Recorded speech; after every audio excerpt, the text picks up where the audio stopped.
2017 का चुनाव हुआ तो भाजपा हारी। सिटिंग एमएलए कांग्रेस का भाजपा अपने साथ ले गई। भी आप ही की सरकार के समय के बने हुए हैं और रोड जाम के केस हैं और वो भी जयराम जी की सरकार के समय में बने हुए केस।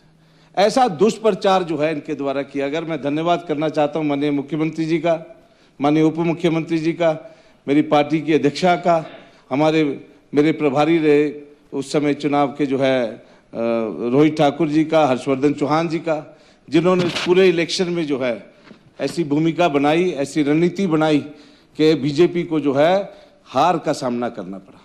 और आज मैं ये कहना चाहता हूं, जहां तक कि नालागढ़ के डेवलपमेंट की बात है, सच्चाई की जीत हुई और नालागढ़ की डेवलपमेंट की बात है। 2017 का चुनाव हुआ तो भाजपा हारी। सिटिंग एमएलए कांग्रेस का भाजपा अपने साथ ले गई। 2022 का चुनाव हुआ फिर भाजपा हारी। जो व्यक्ति चुनाव जीता उसे ले गई। फिर 2024 का चुनाव हुआ फिर भाजपा तीसरी बार आ गई। अरे भाई, अब तो समझ लो अब कोई जाने वाला नहीं है। अब आपके पास कोई जाने वाला नहीं है, आपके पास लोग बहुत हो गए। पर मैं ये कहना चाहता हूं, जहां तक नालागढ़ के विकास की बात है, कभी भी माननीय पूर्व मुख्यमंत्री जी, आप रिकॉर्ड निकाल के देख लें, 2017 से 2022 की सरकार में 3 दौरे हुए माननीय मुख्यमंत्री जी के, उस समय के मुख्यमंत्री के, जयराम जी के। नालागढ़ के सिर्फ 3 दौरे हैं।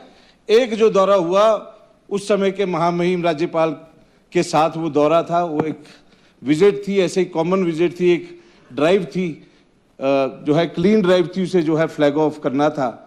और उस दौरे में जो है एसपी और डीसी सस्पेंड हो गए। और दूसरा दौरा जो है 2022 में चुनाव से 4 महीने पहले हुआ, जिसमें एक व्यक्ति को जो है, पूर्व विधायक को जो है उसकी पीठ थपथपाई गई। और तीसरा दौरा चुनाव से 1 महीने पहले हुआ, जब तीसरे व्यक्ति की जो है पीठ थपथपाई गई। इन 2 दौरों में जो लगभग 20 से ज्यादा संस्थान खोलने का काम जो है भाजपा की सरकार ने किया, उनकी जरूरत नहीं थी। फिर भी सिर्फ और सिर्फ चुनाव जीतने के माध्यम से, सिर्फ और सिर्फ चुनाव जीतने के लिए घोषणाएं कर दी। और मैं धन्यवाद देता हूं माननीय मुख्यमंत्री जी का।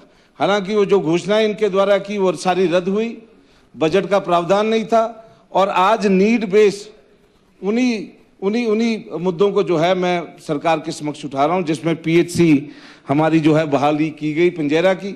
और मैं ये कहना चाहता हूं, नालागढ़ में जो विकास हुआ 2012 से 17 की सरकार बनी है, उस समय के स्वर्गीय वीरभद्र सिंह जी की सरकार के समय, चाहे वो सिंचाई की स्कीमें लगी, चाहे वो पीने के पानी की स्कीमें लगी, चाहे चेक डैम लगे, चाहे आरटीओ ऑफिस का निर्माण हुआ, पंजेरा में उप तहसील बनी, रामशहर में तहसील बनी, रामशहर को पीएचसी से सीएचसी किया गया और इसके साथ साथ रामशहर को कॉलेज दिया गया।